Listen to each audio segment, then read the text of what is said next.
어젯밤 마음속에 정말 큰 평강을 하나님이 부어주심을 체험하면서 잠자리에 들었는데요.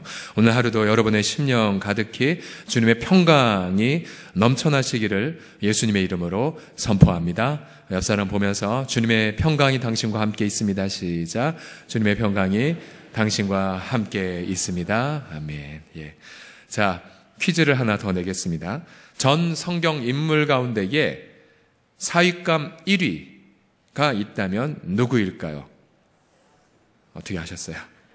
근거가 있어요. 우리 성도들의 기도 제목을 보면 하나님, 우리 딸이 보아스와 같은 남편을 만나게 하여 주옵소서. 그런 기도 제목을 많이 발견하기 때문입니다. 자, 보아스가 이렇게 누구이기에 남편감 1위가 되었을까요? 물론 나이가 많으시기 때문에 나이 많은 걸 염두한 것은 아니시겠죠.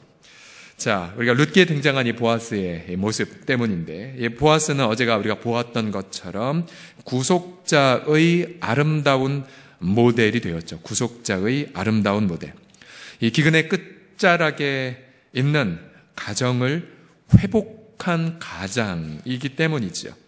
또한 이 룻기가 회복된 가정의 어찌 보면 참 작은 스토리이지만, 그러나 이 가운데 있는 이 가정, 회복된 가정, 또 책임을 다한 가장은 4.4 시대의 암울함을 일으키는 빛이 되었고, 또한 훗날 다윗 왕조를 이어 열방의 메시아를 그렇게 오게 하는 위대한 출발점이 되었습니다. 그러기에 가정이야말로 작은 것이 아니라 가정이야말로 이 민족을 치유하고 교회를 새롭게 하는 중요한 출발점이 됨을 믿습니다. 바로 거기에는 이 보아스와 같은 남자, 우리는 이 보아스를 통해 우리의 구속자 그리스도의 모습을 바라보게 됐죠. 이 시대는 이러한 남자, 즉 그리스도를 닮은 남자들을 찾고 있습니다. 특별히 본문에 보게 되면 이 그리스도를 닮은 남자 보아스와 무척 대비되는 한 남자가 있습니다. 바로 그의 이름은 엘리멜렉이죠. 잠시 나오미의 죽은 남편 엘리멜렉을 묵상해 봅시다. 엘리멜렉의 이름 뜻은 너무나 좋아요. 하나님은 나의 왕, 나의 왕은 하나님이라는 뜻입니다. 그런데 그 땅에 기근이 찾아왔죠. 자, 이 약속의 땅에 기근이 왔다는 것은 매우 심각한 의미입니다. 왜냐하면 분명히 신명기 11장 12절 이하를 화면을 통해서 보시면 이 땅은 내 하나님 여호와께서 권고하시는 땅, 즉 하나님의 눈이 연초부터 연말까지 항상 그 위에 있는 땅이었거든요. 내가 오늘날 너희에게 명하는 나의 명령을 너희가 만일 정종하고 너희 하나님 여호와를 사랑하여 마음을 다하고 성품을 다하여 섬기면, 그 다음은 같이 읽어볼까요? 여호와께서 시작. 여호와께서 너희 땅에 이른비 늦은 비를 적당한 때에 내리시리니 너희가 곡식과 포도주와 기름을 얻을 것이요. 아멘, 아멘. 자, 약속의 땅 안에는 언제나 하나님의 적당한 때에 풍성한 추수를 위한 그러한 이른비와 늦은 비가 보장되어 있습니다. 그러나 약속의 땅에 기근이 있었다는 것은 바로 이른비와 늦은 비가 없었다는 것이고, 이른비와 늦은 비가 없었다는 것은 바로 하나님을 향한 청종, 또 하나님을 향한 사랑의 삶이 사사시대에 없었다는 뜻입니다. 그러면 이 가정, 특별히 엘리멜렉, 하나님은 나의 왕이다라고 이름 붙여진 엘리멜렉은 그 원인이, 기근의 원인이 하나님과의 관계에 있음을 깨달았어야 됐죠. 그리고 하나님과의 그 관계 회복을 위하여 가족 식구들 데려놓고, 야, 우리 예배하자. 야, 우리 기도해야 하자. 우리 가정 금식하자. 우리 하나님 앞에 나아가자. 라고 했어야 합니다. 그러니 가장은 이 가정의 예배를 드리는 흔적이 없죠. 당장의 이 가정은 양식 있는 곳을 찾아 머나먼 이방 땅으로 거주했을 뿐입니다. 히브리 말로 룻기 1장을 읽어보면 아마 처음에 엘리멜렉의 의도는 잠깐 피신하는 거였습니다. 피신. 그러나 그 피신은 이제 머무름이 되었고 아예 눌러앉음이 되었습니다. 동사 세 개가 점점 더 심화되어 마침내 이민의 수준까지 되었던 거죠. 구약에서 이방 지방에 산다는 것은 예배를 포기했다는 뜻이고, 언약을 내려놨다는 뜻입니다. 엘리멜렉, 하나님은 나의 왕이다라고 부름받은 이 가장은 부르심을 이루지 못했습니다. 엘리멜렉의 가장 큰 문제는 결국 양식을 가족에게 가져오지 못한 것이 아니라 엘리멜렉은 하나님을 자신의 왕으로 모시거나 또 자신의 가족 식구들로 하여금 하나님만이 우리 가정의 왕이다라고 모시지 않은 것에 있었죠. 결국 이러한 하나님 앞에 예배에 무책임한 이 가장으로 인하여 이 가정은 양식을 찾아 나섰지만 도리어 큰 삶의 기근의 끝자락을 경험했죠. 살기 위해 나아갔지만 그러나 예배를 포기하며 나아갔기에 이 가정엔 죽음만이 찾아온 것입니다. 오늘날에도 이 땅에 겉보기에는 내가 정말 능력이 없어서 돈을 못 벌어온다, 내가 뭔가 부족해서 내가 이렇게 이 집을 이렇게 산다라고 말하지만 그러나 실상은 예배를 드리지 않는 무책임한 가장들이 얼마나 많습니까? 예배를 포기하고 물질만 줬다가 인생을 낭비하는 남자들, 그들로 인하여 가정은 기근의 끝자락으로 내몰리게 됩니다. 그러기에 우리는 이러한 기도를 드려야 됩니다. 저를 비롯해서 우리 여기 계신 모든 남성들, 또 지금 어떤 마음 상태인지 모르지만 집안에서 주무시고 계신 우리 남자들, 혹은 방황하는 남성들, 자녀들이랄지라도 하나님, 엘리멜렉이 보아스와 같은 책임을 다하는 자가 되게 하여 주시옵소서. 여러분 그렇게 간절히 기도하시기를 부탁드립니다. 자, 이 보아스의 이름 뜻은 별로 특별한 뜻은 없어요. 그냥 재빠름 혹은 어떤 빠름 정도, 더 나아가서 약간 능력이 결부된 이미지 정도뿐이죠. 근데 흥미롭게도 훗날 다윗의 아들 솔로몬이 성전을 세웠을 때에 두 기둥을 세우죠. 두 기둥을. 근데 두 기둥의 이름은 하나는 야긴이었고 하나는 보아스였습니다. 하나는 보아스. 상징적으로 우리는 그래서 교회 공동체의 핵심은 바로 가정이며 보아스와 같은 남자가 되어야 함을 다시 한번 생각하게 됩니다. 오늘 우리 공동체에도 목양의 중심은 여전히 자매들에게 있죠. 그렇죠? 그리고 여러분들이 가정에 모여서 함께 예배를 드리게 하는 주체도 얼마나 가장이 남자들이 제대로 감당하는지 모르겠습니다. 그것은 책임을 다하지 못한 거죠.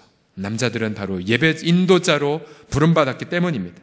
우리가 몇 가지로 우리 그리스도를 닮은 남자 부분이 무엇인지를 잠시 정리를 해보도록 하겠습니다. 우선 그리스도를 닮은 남자는 일터에서 예배하는 남자입니다. 우리 남성들만 함께 따라하겠습니다. 일터에서 예배하는 남자. 시작. 일터에서 예배하는 남자. 우리가 전에 본 것처럼 이 보아스의 일터는 예배 장소였습니다. 2장 4절을 다시 한번 아름다운 부분 같이 다시 읽어보죠. 시작. 마침 보아스가 베들레헴에서부터 와서 뵈는 자들에게 이르되 여호와께서 너희와 함께 하시기를 원하노라. 그들이 대답하되 여호와께서 당신에게 복 주시기를 원하나이다. 아무리 곱씹어봐도 얼마나 아름다운 장면입니까? 고용주는 고용인들에게 하나님이 함께 하기를, 고용인도 정말로 하나님의 이름으로 고용주를 축복하는 장면, 일터에 하나님의 예배가 가득합니다. 그리고 보아스 일터에 이처럼 하나님의 임재가 있었기에 그 임재 안에서 보아스는 소외된 이방 여인을 보게 되었고, 또한 그렇게 일터가 돈에 매이지 않고 예배에 붙들려 있기에 큰 신성한 구속자의 희생의 책무를 감당할 준비가 되었죠. 자, 잠시 후 여러분들 가운데 일터로 출근하는 분들에서도 우리도 동일하게 축복합니다. 일터에서도 하나님이 함께 하시기를 축복합니다. 옆 사람 보면서 동일하게 축복합시다. 여호와께서 함께 하십니다. 시작. 여호와께서 함께 하십니다. 두 번째로 그리스도를 닮은 남자는 소외된 이웃을 돌아보는 남자입니다. 소외된 이웃을 돌아보는 남자. 우리가 룻기 2장을 보게 되면 한 가지 흥미로운 그런 단어가 뭐냐면, 예를 들어 2장 15절을 보시면요, 룻이 이삭을 주우러 일어날 때에 보아스가 자기 소년들에게 명하여 가로되 그로 곡식단 사이에서 줍게 하고 책망하지 말라. 또 그를 위하여 줌에서 조금씩 뽑아 버려서 일부러 좀 뭇을 놔두어 두어서 그녀로 하여금 줍게 하라. 그리고 꾸짖지 말라. 거듭해서 그렇게 배려하고 또한 돌봐주죠. 그러자 이 룻이 보아스에게 2장 10절에서 이러한 단어를 하나 쓰며 고마움을 표시합니다. 같이 읽어보죠. 2장 10절 시작. 나는 이방 여인이거늘 당신이 어찌하여 내게 은혜를 베푸시며 나를 돌아보시나이까. 중요한 단어가 돌아보다는 단어. 돌아보다. 당신이 어찌 내게 주목합니까? 난 이방 여인인데, 난 미천한 종인데. 이 돌아보다는 표현이 나오미에게서도 관찰됩니다. 2장 19절 같이 읽겠습니다. 시작. 너를 돌아본 자에게 복이 있기를 원하노라. 저기 보아스는 그 바쁜 일터의 추수 현장에서도 보는 눈이 있었어요. 어떤 눈이었냐면 바로 소외된 이웃을 보는 눈이 있었어요. 그래서 그는 중심엔 하나님을 향한 예배, 그리고 그의 시각 가득히 오늘 소출은 어떻게 될까? 내가 빨리 일을 어떻게 완수할까? 그거보다 혹시 소외된 이웃은 없는가? 또 이 풍성한 추수의 계절, 기근의 끝자락에 있는 자는 없는가를 돌아보는 눈이 있었어요. 예수님의 비유에서도 강도를 만나 이제 거반 죽어가는 이웃을 종교인은, 제사장은 봐도 못 본 척 도망갔고 레위인도 봐도 피하고 갔죠. 그러나 멸시를 받았던 사마리아 사람은 그를 보고 긍휼히 여기고 가까이 가서 그를 챙겨줬죠. 자, 여러분들의 일터에서도 또 우리 가정에서도 여러분의 눈을 활짝 뜨셔서 우리가 추수감사주 시즌에 맞춰서 여러분 아마 바쁘실 거예요. 집에 가서는 우리 장애인들 우리 자립을 위해서 비닐봉지 크게 줘서 다 채워라 하지, 또 사랑방에서 쌀 가져오라 하지, 라면 가져오라 하지, 또 이제 당장에 열흘 후에 세자매 축제에 VIP 데려와야지. 분주하죠. 그러나 여러분 그러한 삶이 한 손엔 복음, 또 한 손엔 소외된 눈을 더러보는 눈이 있는 것, 그것이 바로 성경이 원하는 바로 보아스와 같은 삶입니다. 세 번째로 그리스도를 닮은 남자는 함께 따라하겠습니다. 배려와 위로를 주는 남자. 시작. 배려와 위로를 주는 남자. 아마 특별히 이 부분 때문에 특별히 많은 우리 청년들이 이런 신랑감 없나라고 기도를 했을 겁니다.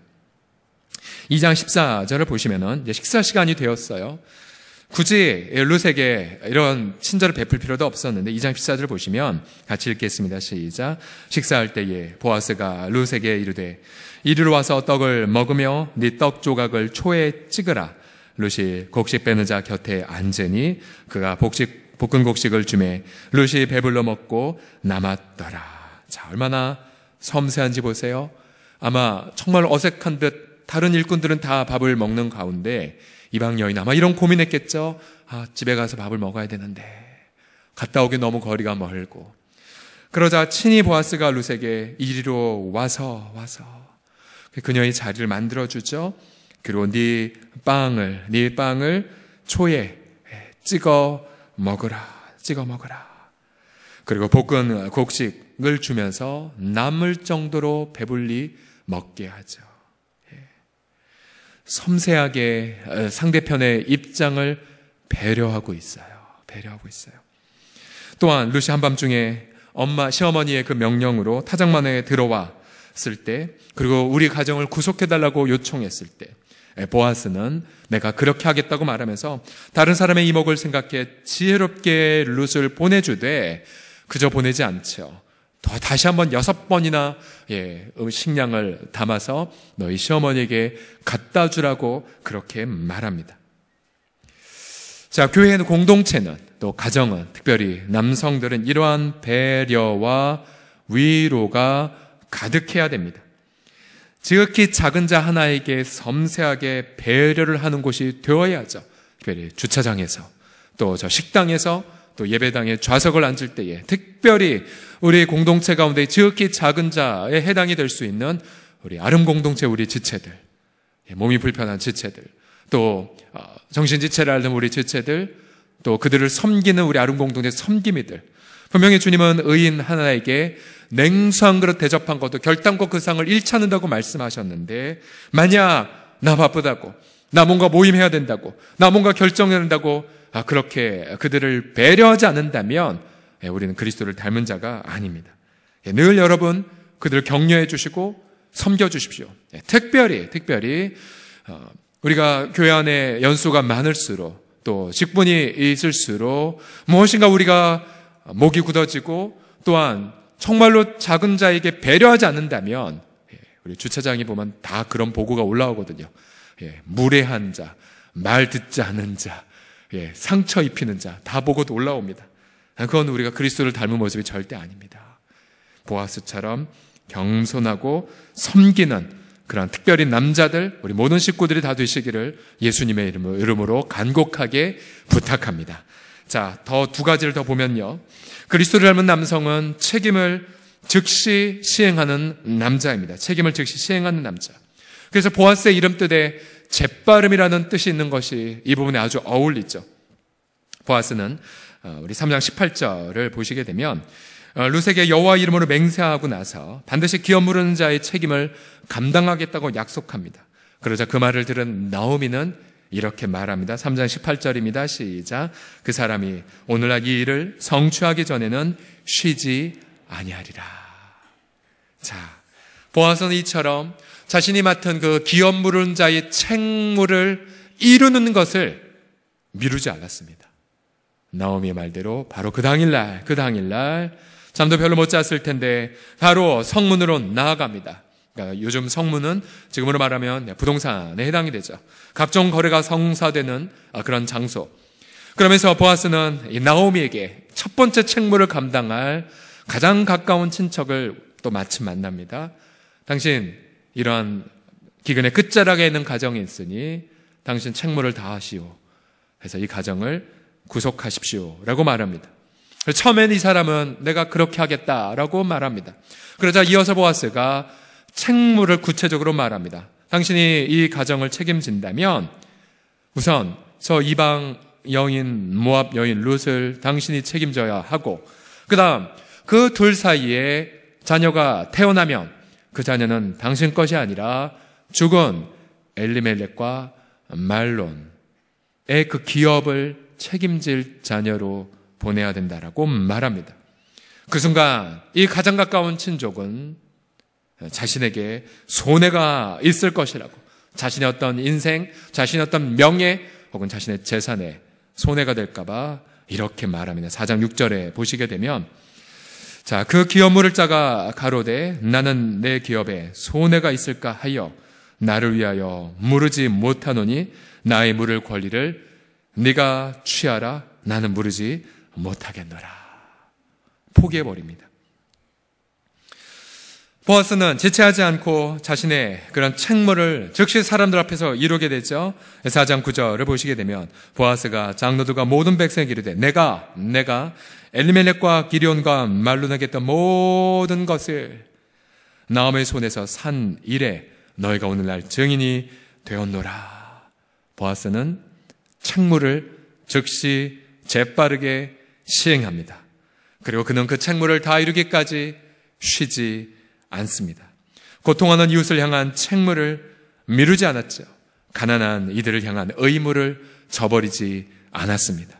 바로 그리스도 닮은 남성의 가장 핵심에는 이처럼 책임성이 있는 것이죠.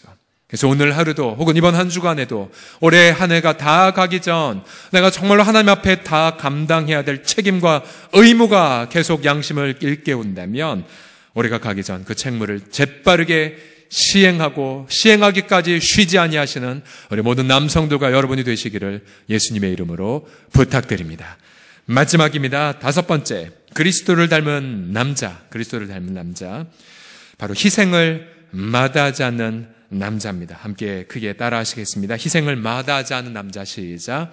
희생을 마다하지 않는 남자. 자, 여러 번 말씀드렸죠. 이 기업 물을 자는 희생을 지불해야 한다라고요.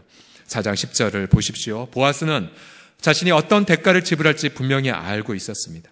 또 말론의 아내 모압 여인 룻을 사서 나의 아내로 취하고 그 다음 그 죽은 자의 기업을 그 이름으로 잊게 하리라. 자기 게 아니에요. 자기 재산이 이미 다 그쪽으로 갔죠. 재산도 손해봤죠. 자기 자녀도 자기 것이 아니에요. 그 이름이 그 형제중과 그곳 성문에서 끊어지지 않게 하매 여기에 보아스의 숭고한 마음이 있습니다. 그는 자신의 형제가 대가 끊어져 언약 백성들 가운데에 사라지는 걸 원치 않았습니다. 특별히 구약 성경에 대대손손 후손에게 이 땅을 준다는 의미는 영생을 미리 예고한 그림이었죠. 영생을 예고한 그림.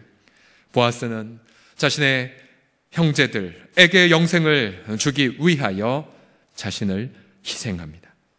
결국 그 희생 때문에 한 가문은 이어지게 되었고 언약 백성들 사이에 분명한 분깃을 누리게 되었죠. 결국 보아스는 대가를 지불하고 나오미와 룻뿐만 아니라 엘리멜렉과 말론과 기럨에 남겨진 유산마저도 구속을 한 거죠.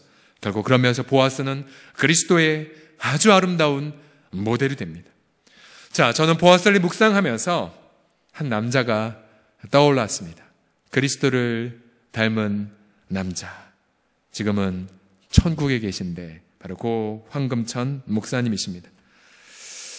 자, 우리의 교회에 성지가 있다면 바로 경기도 양주시에는 부활의 산이죠.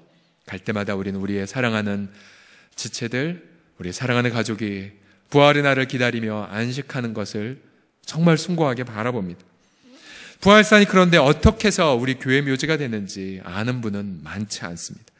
자, 1960년대에 그 당시에 우리 교회의 많은 성도들이 장례가 나도 묻힐 곳이 없어서 여러 차례 황금천 목사님과 이런 호소를 했었다고 해요. 목사님, 우리 교회 묘지가 있으면 참 좋겠는데요. 우리 가족을 이렇게 묻을 데가 없네요. 목사님은 굉장히 심각하게 기도를 하셨습니다. 그러나 그 당시 우리 교회의 형편은 판자촌, 또 우리 저 산자락 밑에까지 그렇게 판자촌이 우리 어르신들은 다 기억을 하실 것입니다. 도저히 형편이 되지 않는, 당회에 이 부담을 나누었지만 모두 다 반대. 목사님, 우리 교회 형편이 도저히 안 됩니다. 그 당시 목사님은 기도하시면서 경기도 양주시에 나와 있는 저 노지를, 야산을 보셨다거든요. 그러나 아무도 그 마음에 찬성하지 않았습니다. 목사님은 끝까지 하나님 앞에 기도를 하시면서, 그러면서 하나님이 주시는 감동을 조차 이 부담을 우리 교회는 나눌 수 없으니까 다른 분들과의 인도함을 받아 나누었습니다. 그 중에 한 분이 지금은 작고하셨는데 그 당시에 삼성그룹 이병철 회장과 거의 대등한 모 재벌그룹 모 상사의 회장님을 찾아가셨죠. 또 마침 같은 고향이기도 했고, 신기하게도 근데 그분은 교회 다닌 분이 아니었대요. 물론 마음은, 목사님 마음, 저 예수님 제 마음에 있어요, 뭐 이렇게까지만 고백한 분이지만, 근데 자, 이 부분이 되게 심금을 울리는데요. 그의 자녀, 그분의 맏며느리의 증언에 따르면 그 당시에 목사님이 그 회장실을 그냥 덜퍼덕 들어갔을 때 목사님의 손에 들린 건 계란 꾸러미였답니다. 계란 꾸러미를 들고 그냥 회장님 방으로 갔다는 거예요. 회장님은 이 취지를 듣고 일단 감동을 받고는 목사님, 제가 기증하되 제가 기증했다는 걸 아무에게도 얘기하지 마십시오. 그러면서 그 꾸러미는 그냥 가져가십시오 라고 했다고 합니다. 그래서 그 꾸러미를 들고, 그 큰 목사님의 그 덩치에 꾸러미를 들고 갔다가 오신 그걸 그 맏며느님이 보고 눈물을 흘리며 회상을 2주 전에 제 앞에서 하셨었습니다. 너무 감동이 되더라고요. 아, 그렇구나.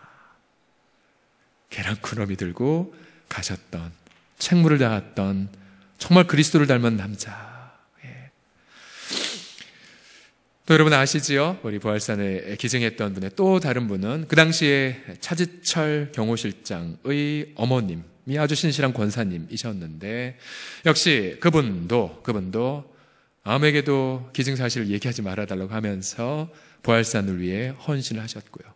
또 한 분은 또 이어령 선생님의 장모님, 또 역시 기증을 하셔. 지금 현재 이어령 전 문화부 장관님의 따님 목사 이민아 목사님이 우리 부활산에 묻혀 있지 않습니까?